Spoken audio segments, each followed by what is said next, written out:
Hello students. आज दो specimen spotting point of view से मैं आपको दिखा रही हूँ।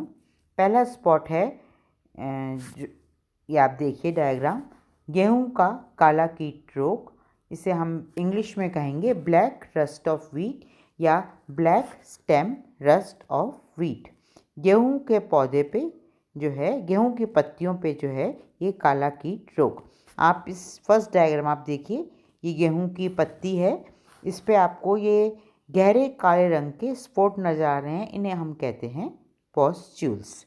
तो ये जो रोग है, सबसे पहले आप इसको लिखोगे कि रोग का नाम क्या है, ब्लैक रस्ट ऑफ व्हीट या गेहूं का काला कीट रोग। उसके बाद स्टूडेंट्स आप रोगाणु, किसकी वजह से, रोगाणु का नाम लिखोगे पक्सीनिया ग्रैमिनेस। परपोषी गेहूं, गेहूं और बॉटनिकल नाम लिखोगे ट्रिटिकम। इसके बाद मुख्य जो लक्षण है, रोग लक्षण, पर्ण व पर्णछद पर पीले भूरे काले स्फोट।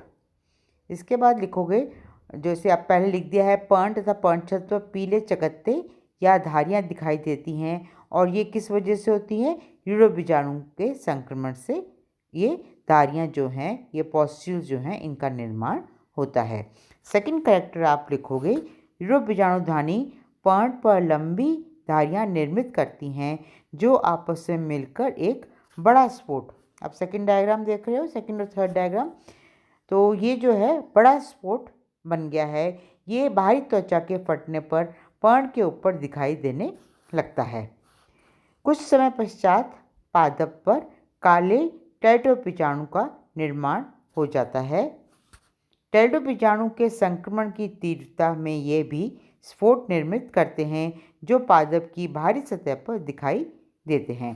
तो बच्चों, ये सिम्टम्स जो हैं, सारे सिम्टम्स की पत्ती पे पर्ण व पर्णछद पर जो है हमें पॉस्ट्यूल्स दिखाई देते हैं, जो धारियाँ हमें दिखाई देती हैं, और ये किसकी वजह से होती हैं, यूरो बीजाणु या टेट्रोबीजाणु। आप लोग एक बार ध्यान रखिएगा, इस रोग को हमने रस्ट का नाम, रस्ट क्यों यूरो बीजाणु जो है भूरे रंग के होते हैं, इसलिए इस रोग का नाम रस्ट रोग कहा गया है।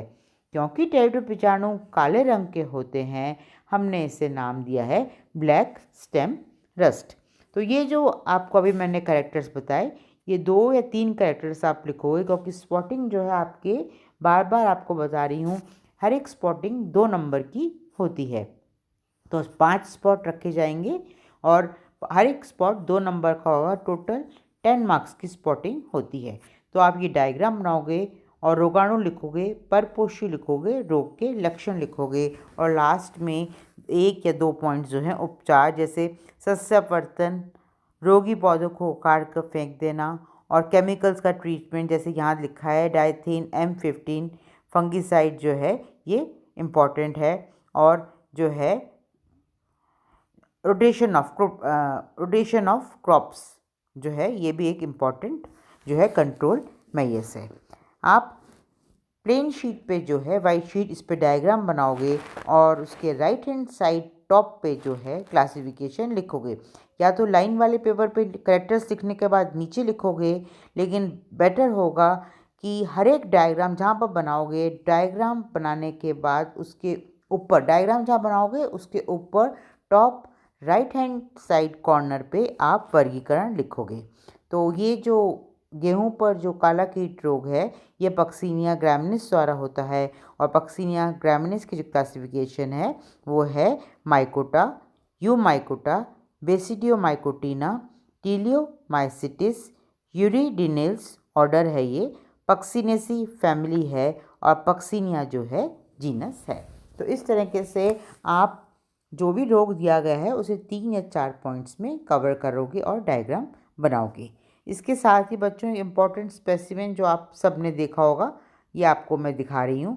ये छतरी जैसी संरचना है, आपने बारिश में भी देखा होगा, बारिश में ये कॉलेज में भी, अपने कॉलेज में भी ऐसी छतरी नुमा संरचना बहुत सारी उगाती हैं। इसे कॉमन भाषा में हम कहते हैं मशरूम, और ये बॉटनिकल नेम इसका एगेरिकस है, और एगेरिकस का ये फलन पिंड है।